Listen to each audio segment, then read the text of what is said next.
Les Martin sont une famille européenne de classe moyenne vivant dans une maison confortable en banlieue.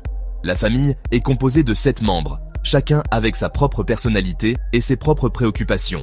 Un dimanche après-midi, une querelle éclate autour de la table du dîner, révélant des tensions et des secrets enfouis depuis longtemps.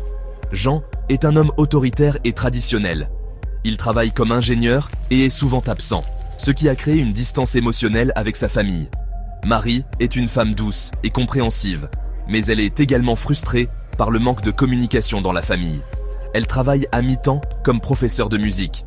Luc est un étudiant en droit ambitieux, mais il se sent écrasé par les attentes élevées de son père.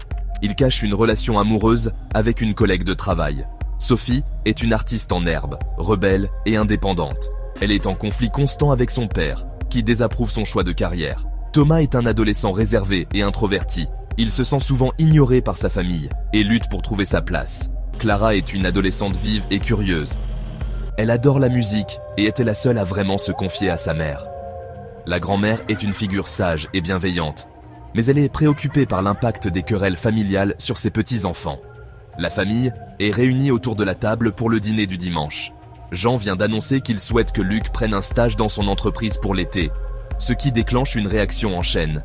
« Luc, j'ai arrangé un stage pour toi dans mon entreprise cet été. C'est une opportunité en or pour ton avenir. »« Papa, je ne suis pas sûr que ce soit ce que je veux faire. J'ai d'autres plans. » Bien sûr, papa a déjà décidé de notre avenir à tous.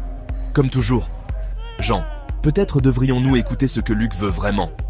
Personne n'écoute jamais ce que je veux, de toute façon. Luc, quels sont tes plans pour l'été? J'ai un projet avec ma collègue, et c'est important pour moi.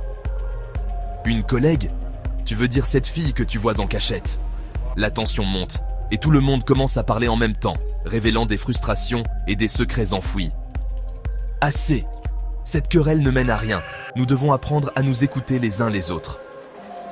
La querelle familiale des Martin révèle des tensions sous-jacentes et des attentes conflictuelles. La grand-mère, avec sa sagesse, parvient à calmer les esprits et à encourager un dialogue ouvert. La scène met en lumière l'importance de la communication et du respect des aspirations de chacun.